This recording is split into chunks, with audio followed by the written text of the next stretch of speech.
ونستغفره ونستهديه ونتوب إليه ونعوذ به من شرور أنفسنا ومن سيئات أعمالنا من يهدي الله تعالى فهو المهتدي ومن يضلل فلا هادي له وأشهد أن لا إله إلا الله وحده لا شريك له وأشهد أن سيدنا وحبيبنا محمدا عبده ورسوله خير خلقه وخاتم أنبيائه صلى الله عليه وعلى آله وصحبه وسلم تسليما كثيرا.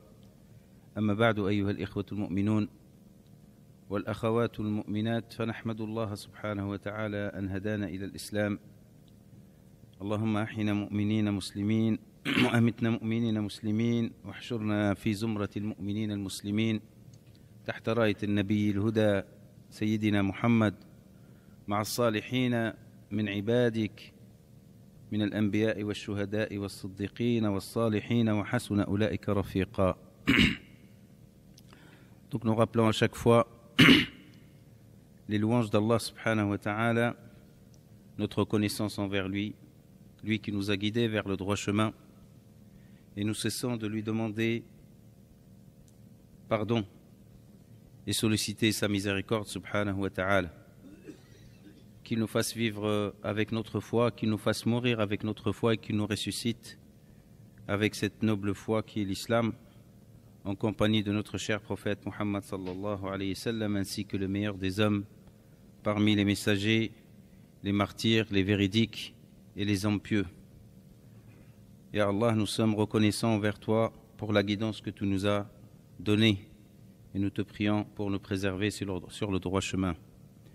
Après cela, mes chers frères, mes chères sœurs, nous allons continuer, Inch'Allah, ce que nous avons commencé depuis quelques temps, à savoir rappeler les principes qui fondent les liens au sein de la famille musulmane, à partir de la mise en place du couple jusqu'à l'ensemble des relations de sang qu'Allah subhanahu wa ta'ala fait qu'elles existent à partir de ces deux personnes. Et donc on va rappeler à chaque fois, bi'idhnillahi ta'ala, sans revenir sur le détail, les principes que le Coran al-Karim a établis à ce propos. Allah Azza wa Jalla, fi kitabih al-Aziz, donc il rappelle que les fondements de la vie familiale, à commencer par le couple, sont la miséricorde et l'amour, al-mawaddah, wal-rahmah, wal-sakina, et la recherche de l'apaisement et de la tranquillité de l'esprit et du cœur, des relations entre les gens. On a aussi parlé de l'importance de la douceur, al-rifq, dans la famille. Et on a rappelé plusieurs fois le hadith du prophète alayhi salatu salam que je vous invite à apprendre. Ma hurima ahlu baytin ar-rifqa illa hurimul khayra kullah. Chaque fois qu'une famille est privée de la douceur, elle est privée de tout bien. Aussi, on a rappelé le principe de at-ta'awun, la solidarité et l'entraide. بقول الله عز وجل وتعاونوا على البر والتقوى ولا تعاونوا على الإثم والعدوان. Et on rappelle par la même occasion, et on le dira à chaque fois, que les principes de la morale en islam, les prescriptions de l'islam, elles ont une portée universelle. Ça concerne tout le monde et avec tout le monde. Mais elles commencent toutes à partir de la famille. Quand on entend Allah subhanahu wa ta'ala dire wa ta'awunu 'alal birri wat taqwa, il ne faut pas penser que ça concerne que la société dans sa globalité. Ça concerne en premier la famille. Parce qu'Allah, quand il a parlé aux humains, il leur a parlé à hauteur de leurs responsabilités. Et chacun d'entre nous est responsable, comme dit Rasulullah sallallahu alayhi wa sallam, kullukum ra'in wa kullukum mas'oulun 'an ra'iyatihi. Chacun d'entre vous est un chef, est un responsable, littéralement est un berger, hein, et il est responsable de ces sujets, de ceux qui sont sous sa responsabilité. Donc, tous ces principes que nous citons, que le Coran appelle à respecter, elles commencent par la famille. N'oubliez pas ça. N'oubliez pas ça. Parce que nous n'avons pas tous la capacité d'avoir une autorité ou un pouvoir sur des individus. Chacun à sa hauteur. Il y a des gens qui n'ont aucun pouvoir sur personne. Il y a ceux qui ont un pouvoir sur des pays. Mais le pouvoir que nous avons tous, c'est par rapport au nôtre. à nos familles, quelle que soit notre position de la famille. On parle souvent des pères et mères, et ça concerne tout le monde. Les enfants font partie de la famille, ils ne sont pas des extérieurs. Donc ils sont concernés aussi par la mise en place de ces valeurs. Donc n'oubliez pas ça. Donc, ta'awun 'ala al-birri wa taqwa, s'entraider pour les choses de la vie ici-bas et surtout pour les choses de l'au-delà. D'accord? On a parlé de shura, la consultation, la concertation, le dialogue. D'accord? Donc c'est un principe qui concerne toute la Ummah, toute l'humanité. Allah subhanahu wa ta'ala dit wa shawirhum fil amr, il dit wa amruhum shura baynahum. Wa amruhum shura baynahum. Donc c'est un principe qui gère les relations humaines en général. Mais en premier la famille. Vous savez que la société est à l'image des familles. Donc c'est ça, c'est simple à comprendre. Donc, si la consultation, elle est la règle dans la famille, chacun à son niveau, chacun à sa hauteur, chacun selon ce qu'il a comme responsabilité dans la famille, selon l'âge aussi. Hein. Mais c'est une règle. Ça veut dire que les choses de la famille ne sont pas gérées de manière dictatoriale, de manière autoritariste. Parce que là, il ne faut pas remettre en question l'autorité. L'autorité, elle doit toujours rester. Mais comme on l'a dit, tout ce qu'on fait, toutes les responsabilités qu'on a au sein de la famille, père, mère ou autre, elles sont sous cette ombrelle, sous ce parapluie qui couvre le tout, la miséricorde, l'amour, l'apaisement, la bienveillance et la douceur, le dialogue aussi, le principe aussi de l'entraide et de la solidarité dans le bien. Donc ça, c'est des choses sur lesquelles on doit réfléchir, mes chers frères, mes chères sœurs. Ce n'est pas de la philosophie. Hein. Ce n'est pas de la philosophie. Ce n'est pas des principes qui sont à la portée que des intellectuels et des penseurs. Ça, Allah nous parle de ça. Donc c'est à la portée de tout un chacun. Et que chacun puisse voir dans son domaine qu'Allah subhanahu wa ta'ala a donné, qui est sa famille, à quel point il est fidèle à ses principes. Et c'est dans ces principes que réside le bonheur. C'est ce qu'il faut savoir. On cherche le bonheur. Et l'intérêt de ce monde ici-bas, c'est ça la formule. C'est ça l'ordonnance. C'est ça les solutions que nous donne Allah subhanahu wa ta'ala. Tu veux te détourner, ça c'est ton affaire. Après, ne te plains pas et ne dis pas, oui, les familles, ça ne marche pas. On est dans la misère, on est dans les problèmes, où il n'y a que des conflits. C'est normal. Quand on s'éloigne de ce qu'Allah subhanahu wa ta'ala nous demande, hein, on se perd. Allah subhanahu wa ta'ala, il dit وَمَنْ أَعْرَضَ عَنْ ذِكْرِي فَإِنَّ لَهُ مَعِيشَةً ضَنْكًا وَنَحْشُرُهُ يَوْمَ الْقِيَامَةِ أَعْمَى. Celui qui s'écarte du rappel d'Allah Azza wa Jal, en l'occurrence le Coran, en l'occurrence les enseignements que nous donne Muhammad sallallahu alayhi wa sallam, il aura une vie pénible. Ici, dans ce monde, il aura une vie de misère, une vie pénible, quelle que soit l'apparence. Détrompez-vous, les apparences sont trompeuses. Ce n'est pas la richesse, la beauté de l'apparence qui va faire le bonheur des gens.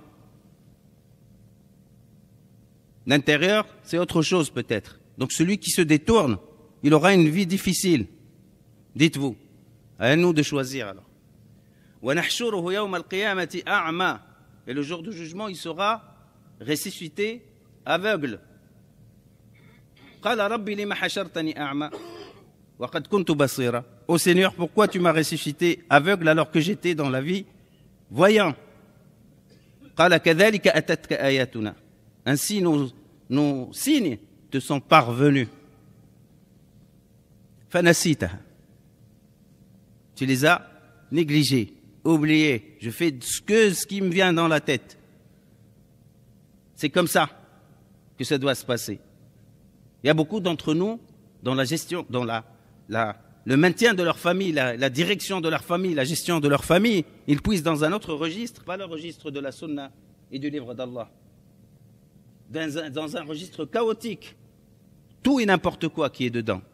Un mélange de traditions, d'idées reçues, de ceci, de cela, d'effets de mode, sous leurs impulsions, selon ce qu'il leur paraît. On est des humains, on est faibles. Mais la famille est quelque chose d'extrêmement sérieux. qui ne permet pas des attitudes aussi malheureuses et des attitudes aussi chaotiques. Et après, il ne faut pas se plaindre. Donc, ونحشره يوم القيامة أعمى قال لما حشرتني أعمى وقد كنت بصيرا قال كذلك أتتك آياتنا فنسيتها فكذلك اليوم تنسى. C'est normal. Et on est averti. On est averti au préalable. Donc il faut faire attention. Donc le principe de la consultation, il est basé, comme on l'a dit, sur un devoir et une responsabilité au sein de la famille, où on se partage l'ensemble des préoccupations, chacun à son niveau. Tu ne vas pas te demander à ton bébé de 2 ans qu'est-ce que tu penses de ce que ci, cela. Mais dans le couple, il faut que ça soit un principe des 2 parties, l'homme et la femme, pour que les choses aillent bien, pour que les choses aillent au mieux, pour qu'il y ait une implication positive des 2 parties. À quoi ça te sert, toi, homme ou femme, de faire prévaloir ton avis, malgré ton conjoint, pour qu'après, tu trouves la difficulté de mener les choses de manière la plus simple. Ensuite, pourquoi l'istishara, le dialogue? Je donne une appellation autre que la consultation, la concertation, le dialogue, rien que le dialogue. On a détaillé ce sujet la dernière fois. Le Nabi alayhi salam, il dit la khaba man istashar. Celui qui prend les avis des gens, il ne perd pas. Écoute, tu écoutes. Ça, c'est un principe. Que dire alors que sur des sujets dans lesquels vous êtes associés? Tout le monde est associé. Pourquoi est-ce que tu prendras un avis tout seul malgré tout le monde et contre tous? C'est comme ça. C'est ça ce principe. Rasulullah, et comme on l'a dit, il discutait dans sa famille, sallallahu alayhi wa sallam. Et le Coran, il a rapporté des épisodes de ces discussions. Même sur le sujet du budget du ménage, de la famille. À un certain moment, les épouses du prophète, alayhi salam, elles ont constaté que tout le monde gagnait un peu en termes de confort, la situation s'est améliorée dans la Ummah et les gens ont commencé à avoir beaucoup plus de moyens qu'ils avaient avant. Ils ont dit, pourquoi pas nous, la famille de Muhammad sallallahu alayhi wa sallam? Elles se sont réunies toutes avec le prophète, lui ont dit, tu augmentes le budget. Le Coran parle de ça. Subhanallah. Tu augmentes le budget. Et Rasul sallallahu alayhi wa sallam, il était choqué de cette demande. C'est quoi, entre parenthèses? Il voyait pas comment ça pourrait aller avec son statut de prophète sallallahu alayhi wa sallam, dédié entièrement pour les gens. Lui qui a tout mis de côté pour accomplir le message divin qui lui a été accordé. Jusqu'à ce que Allah a révélé au prophète sallallahu alayhi wa sallam, il lui a dit, dis à tes épouses, si vous voulez la dunya et le confort de la vie, venez, je vais vous donner ce qu'il faut, mais on se sépare, chacun prend son chemin, et je vous compense de ce qui pourrait donc constituer un dégât pour vous. Je vous donne de l'argent et je vous laisse partir. Et si vous voulez Allah et son messager, vous restez avec Muhammad sallallahu alayhi wa sallam. Donc elles ont toutes répondu, vous pouvez les deviner rapidement, Allah et son prophète. Et elles sont restées avec le Rasul sallallahu alayhi wa sallam. Mais c'est quand même symbolique que cette histoire nous soit rapportée dans le détail des positions, des avis et des tendances.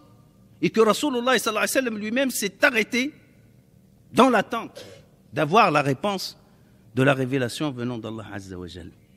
Qui c'est qui s'élèvera au-delà, de ce qui était Muhammad alayhi salatu wa sallam, homme ou femme? Donc dans les couples, tu vois, il y a l'entêtement, il y a la rupture, il y a le silence, et chacun fait ce qu'il veut, mais ça ne peut pas continuer si les choses, elles sont comme ça. Des fois on cède dans ce sens, des fois on cède dans l'autre sens, c'est pas grave, on fait des concessions, on prend en compte l'avis de l'autre, mais le fond est dans cet équilibre d'échange et de concertation, mes chers frères, mes chères sœurs. C'est pas difficile, ni à comprendre, ni à mettre en œuvre si on a la vraie volonté de le faire. Et pareil au sein de l'ensemble de la famille. Les parents ne décident pas aveuglément pour leurs enfants s'ils atteignent un certain âge, où ils peuvent prendre des décisions. D'ailleurs, il faut les habituer à prendre des décisions. D'ailleurs, il faut les habituer à prendre des décisions. Ne sois pas content que ton enfant te suive bêtement, parce qu'il viendra un jour, il se retournera contre toi. Il va se réveiller, il va dire, c'est quoi ce chemin que j'ai pris et dans lequel j'ai pratiquement pas eu de conviction et dans lequel j'avais pas de... D'accord? Qu'il prenne ses responsabilités, qu'il décide pour lui-même. Tu es là présent pour l'aider, certes. Tu l'influenceras, c'est sûr, entre père et enfant, c'est sûr et certain. Il y a de l'influence mutuelle. Mais au moins, ton enfant, il saura que tu n'as jamais décidé, l'obliger de prendre une décision quelconque. Sauf des situations, mais vraiment rares, où il veut se jeter dans le feu. Bien évidemment, tu vas lui dire non, je t'empêche de te jeter dans le feu. Ou ce qui est similaire à cela. Nabi alayhi salatu salam, il a éduqué la jeunesse à prendre ses responsabilités. Au point qu'il a accordé des grosses responsabilités à des jeunes. Nabi alayhi salatu salam. Et les exemples sont multiples. Le chef écrivain du Coran, celui qui écrivait pour le prophète, il n'écrivait pas de sa tête, bien sûr, il transcrivait. Le Coran était Zayd ibn Thabit, un jeune homme de Médine, où, quand le prophète est mort, sallallahu alayhi wa sallam, il avait 21 ans. Sayyidina Abdullah ibn Abbas, vous le connaissez? Abdullah ibn Abbas. C'est pas un nom qui est... Hein? Vous le rencontrez dans les récits du Coran, la plupart. Quand Rasulullah sallallahu alayhi wa sallam, il est mort, il avait 13 ans, Abdullah ibn Abbas. 13 ans, quand Rasulullah est mort. Et il a pris cette conscience, on lui disait, quand il était petit, parce que Rasulullah sallallahu alayhi wa sallam, il lui a donné le sens de responsabilité. Un jour, on nous rapporte, il n'y avait pas que ça, bien évidemment, mais on nous rapporte parmi... Il a mis sa main sur sa tête, il a dit « Allahumma faqihhu fi d-din wa 'allimhu ta'wil » Oh Allah, donne-lui la compréhension de la religion, la science de la religion, et apprends-lui l'interprétation du Coran. Il était tout petit. Il a compris. Mais il ne lui a pas dit que ça, Rasulullah sallallahu alayhi wa sallam. Il a fait grandir dans la responsabilité. Ce même Abdullah ibn Abbas, radiyallahu anhu, ses copains, ils lui disaient, Abdullah, on ne te voit jamais jouer avec nous. Pourquoi tu ne joues pas avec nous? Il dit, je me prépare à un jour où il n'y aura plus personne parmi ceux que vous voyez. Les compagnons du prophète, les grands compagnons. Il n'y aura plus d'Abu Bakr, il n'y aura plus de... Mais qui sera là, si ce n'est quelqu'un comme moi ou comme vous? Ça doit se passer dans nos familles aussi. Hein. C'est ce qu'a fait Rasulullah sallallahu alayhi wa sallam avec. Et on a pris l'exemple de Fatima, radiyallahu anha, la bien-aimée du messager, la confidente du prophète, la plus proche du messager, alayhi salatu wassalam, qui lui accordait tout le respect en public et en intimité. Sallallahu alayhi wa sallam. Donc, ça ne peut pas se faire tant qu'il n'y a pas ouverture au sein de la famille. Donc il n'y a pas partage. Il y a des choses qui restent de l'intime. Les parents, ils ont leur intimité, leur sujet, ils ont leur projet. Ils pensent pour leurs enfants, ils parlent de leurs enfants. Une fois, un jeune m'a dit, ça se fait que les parents médisent leurs enfants? Non, les parents ne médisent pas leurs enfants. Les parents parlent de leurs enfants, c'est normal. Mais tout en gardant ces principes de respect, d'accord, et de reconnaissance de leur place et de leur rôle et de ce principe d'éducation à la responsabilité qui ne peut se faire si on ne les habitue pas. Donc c'est quelques éléments qu'on peut évoquer par rapport au principe de la consultation, le dialogue, la concertation au sein de la famille. Une autre chose importante, on est en train de dire à chaque fois l'un des principes qui nous aide, Inch'Allah ta'ala, à bien fonder nos familles. Là, je m'adresse à tout le monde, je m'adresse à la jeunesse. Je m'adresse à la jeunesse, il faut qu'ils écoutent. Ils n'attendent pas le jour où ils seront en couple, ils vont dire qu'est-ce qu'on va faire aujourd'hui. Ils ne sauront rien faire parce qu'ils ne sont pas préparés. D'accord? Je dis ça pour les couples qui sont en place, les familles qui ont des enfants. S'il y a moyen de prévoir et de bien fonder nos familles, il faut le faire. Et là, je m'adresse à la jeunesse. Ceux qui vont se marier. Et ça commence à partir du choix du conjoint, des critères, de voir en le futur conjoint, pas seulement quelqu'un, on va partager certaines choses, des fois très limitées. Le voir en lui un compagnon de vie, voir en lui, voir en la femme, la mère des enfants, et voir dans l'homme, le garçon, le jeune, le père de ses enfants. Est-ce qu'il peut faire père celui-là ou pas? Ou il s'agit d'un gamin qui n'a aucune conscience des choses?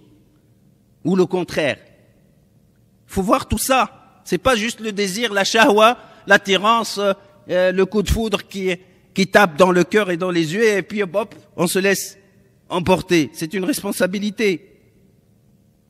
Donc les jeunes, ils doivent se préparer. C'est vrai que dans nos familles, on n'en parle pas beaucoup, mais c'est un défaut, ça, c'est pas bon.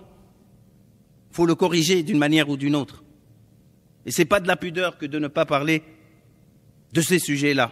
Au contraire, c'est important. Mais on a tous des lacunes qu'Allah subhanahu wa ta'ala, justement, je parle à moi-même, je parle aux parents pour qu'ils puissent faire ce travail au préalable, pour préparer nos jeunes, les éviter de tomber dans les mêmes erreurs que les générations précédentes ont commises. Vous voyez ou pas?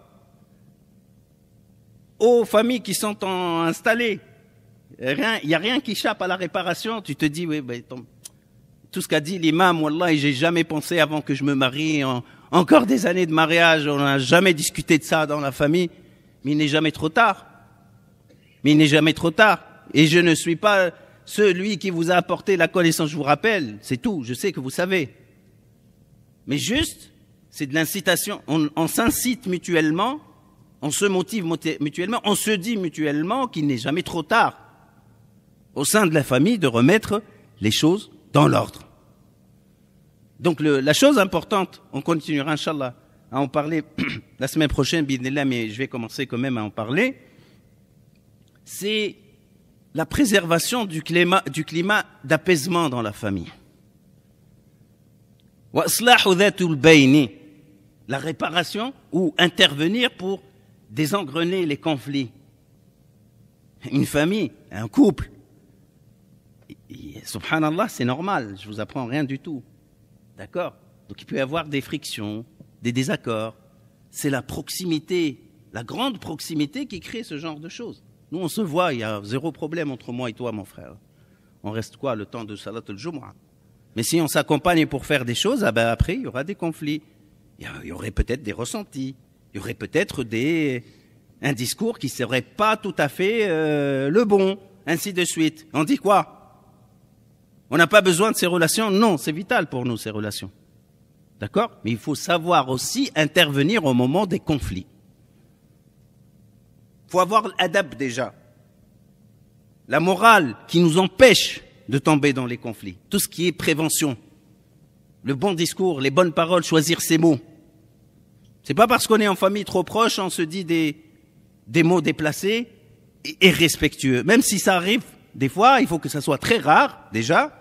Et quand ça arrive, il faut demander pardon. Il faut demander pardon. Les parents vis-à-vis, le couple en son sein, les parents vis-à-vis des enfants, les enfants vis-à-vis des parents, les frères et sœurs les uns vis-à-vis des autres. Ça, on va en venir. Hein. Parce que la famille, il n'y a pas que parents, enfants, enfants, parents. Il y a la fratrie aussi. Dans beaucoup de cas, les frères vivent comme dans une communauté d'étrangers. Ils ne se parlent même pas. Ils n'ont pas d'informations les uns à propos des autres. Tu as l'impression de rentrer dans une colocation. Et encore, des mauvais colocataires. Parce que toute la fatigue tombe sur les parents. Et eux, ils sont là juste pour dormir et puis chacun mène sa vie. Et ton frère et ta sœur, je ne sais pas. Ça, il faut revenir dessus. Hein. C'est pas normal. C'est pas normal. Et c'est extrêmement symptomatique d'un grand malaise que d'être étranger dans sa famille, avoir des amitiés et des affinités à l'extérieur. À quoi ça sert? À quoi ça sert? Ça pourrait être c'est du mensonge en fait. Parce que celui qui est bon, il est bon en priorité avec les siens, comme disait Rasulullah sallallahu alayhi wa sallam. Khiyarukum khiyarukum li ahlihi, le meilleur d'entre vous est le meilleur envers les siens. Après wa ana khayrukum li ahli, barakallahu fik, et je suis le meilleur envers les miens, disait Rasulullah sallallahu alayhi wa sallam. Ça sert à quoi que la vitrine elle est belle mais il y a rien à l'intérieur? Faut faire attention. Et ça, on se tait dessus. Personne ne dit rien. Et on laisse les choses se faire. Pour qu'après, cette famille part en éclat. Le minimum que retiennent les parents, il part en l'air après leur départ. Donc le sujet, on n'aura pas le temps de l'évoquer, mais on en parlera. Donc c'est la conciliation au sein de la famille. Prévenir les conflits, ne pas tomber dans les conflits. Il y a des adab qui préservent. Des adab, ça veut dire des règles, qui doivent intervenir au moment où on n'est pas d'accord. Et des adab qui interviennent quand on rentre dans un conflit quelconque. Vous trouvez normal que des gens au sein de la famille se boudent pendant des jours? Et peut-être même durant toute une vie? Est-ce que vous trouvez ça normal? C'est pas normal. Alors que Rasulullah sallallahu alayhi wa sallam disait La yahillu li mu'minin, en général, hein, entre les croyants en général, an yahjura akhahu fawqa thalath, de bouder son frère plus que 3 jours. La yahil, ça veut dire il est interdit. Alors nous, dans les familles, on se boude même une vie, durant une vie, pas de souci. Il y a même des enfants qui boudent leurs parents. Là, un père qui est fâché contre son fils, allez, on va dire, c'est pas très grave, on le sait. Le cœur d'un père, le cœur d'une mère, il finit par. D'accord? Mais un enfant qui boude ses parents, qui dit même pas salam alaykoum à ses parents quand il rentre et quand il sort pendant des jours parce qu'on n'était pas d'accord avec lui sur quelque chose. Ah, il y a quelque chose, mais vraiment d'alarmant et de dangereux, qui détruit nos liens.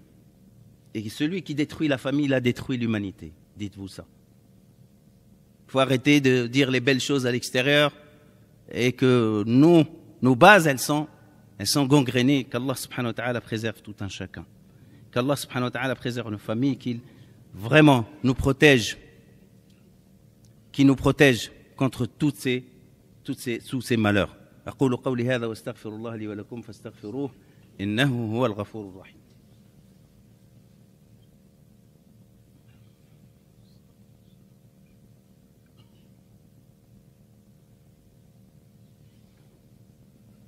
الحمد لله وكفى والصلاة والسلام على سيدنا محمد المصطفى وعلى آله وصحبه وسلم تسليما كثيرا ونشهد أن لا إله إلا الله وحده لا شريك له ونشهد أن محمدا عبده ورسوله صلى الله عليه وآله وصحبه وسلم تسليما كثيرا. وقد جاء في قول الحبيب المصطفى صلى الله عليه وسلم كل ابن آدم خطاء وخير الخطائين التوابون. Tout être humain est fauteur ou fautif par définition, et les meilleurs des fauteurs, des fautifs, c'est celui qui se repent. Souvent, on a bien compris le hadith, il parle de ceux qui commettent des péchés vis-à-vis d'Allah Azza wa Jal, mais vis-à-vis des hommes aussi. Parce que souvent on a le regard un peu partiel, très partiel. Ceux qui font du mal. Le péché c'est le mal. Le péché c'est, il faut le savoir, je le dirai tout le temps, parce qu'il y a quelque chose qui s'est mal installé dans les têtes. Ce qu'Allah subhanahu wa ta'ala définit comme péché, c'est toute chose qui est nuisible pour l'humain. Il faut le comprendre. C'est nuisible, c'est mauvais. Donc, je rappelle ce hadith et on continuera, Inch'Allah, notre discours la prochaine fois qu'Allah nous donne la vie, la santé, Inch'Allah. Bi'idhnihi ta'ala. Donc, il faut admettre qu'on est tous susceptibles de se tromper. Ça, c'est un principe. Vous allez me dire, oui, mais ton comportement, est-ce qu'il le dit? Est-ce qu'il le dit? Est-ce que tu es vraiment dans cette situation? Je parle de la famille maintenant. Hein? Je parle de la famille en général, ok, on est d'accord. Mais là, je parle de la famille. Est-ce qu'on est dans cette situation? Ou est-ce que les coups de colère peuvent nous faire perdre notre direction? Est-ce que l'orgueil pourrait nous égarer de la vérité? L'orgueil. Se sentir au-dessus des gens. Ça peut exister dans la famille, ça peut exister dans le couple. Au plus profond de nous, ça peut exister. D'accord? Il faut s'en débarrasser. Entre parents et enfants, il faut s'en débarrasser. Il y a des enfants qui arrivent à un certain âge, ils pensent qu'ils savent mieux que leurs parents de toute façon, et quel que soit. Ça, c'est de l'orgueil. Tu ne sauras jamais beaucoup plus que tes parents, ça c'est clair et net. Sur des sujets, peut-être, professionnellement, tu t'es fait une carrière, bravo, barakallahu fik, tu as réussi, tu connais mieux que ton père, ça c'est sûr et certain. Que ta maman, mais sur les questions de la vie, de la morale, faut être toujours humble. Et vous voyez que beaucoup de soucis qui détruisent nos familles, elles sont dues à cette attitude. Se sentir au-dessus, zéro faute. Les autres c'est eux qui sont responsables, c'est pas moi. D'accord? Et s'il y a erreur, c'est elle, c'est lui, c'est eux, mais c'est pas moi dans tous les cas. Donc, Rasoul alayhi salam, il dit, non, c'est faux. Vous trompez tous. Et les meilleurs d'entre vous sont ceux qui se corrigent, qui reconnaissent leurs erreurs.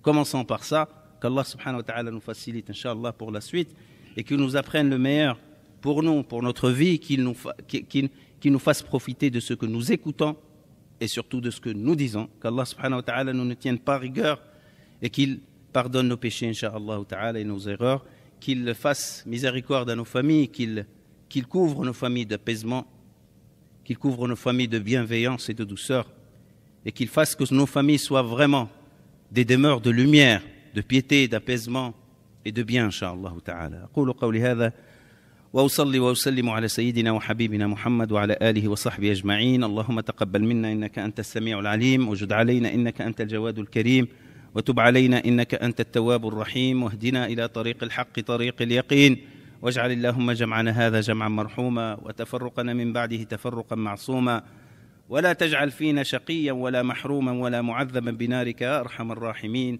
اللهم اغفر لنا ولوالدينا وارحمهم كما ربونا صغارا، اجزهم بالإحسان إحسانا وبالسيئات عفوا وغفرانا برحمتك يا أرحم الراحمين. وصلى الله على سيدنا محمد وعلى آله وصحبه أجمعين. إن الله يأمر بالعدل والإحسان وإيتاء ذي القربى وينهى عن الفحشاء والمنكر والبغي يعظكم لعلكم تذكرون. اذكروا الله الكريم العظيم يذكركم واشكروه على نعمه يزدكم ولذكر الله أكبر والله يعلم ما تصنعون. وقوموا إلى الصلاة يرحمني ويرحمكم الله.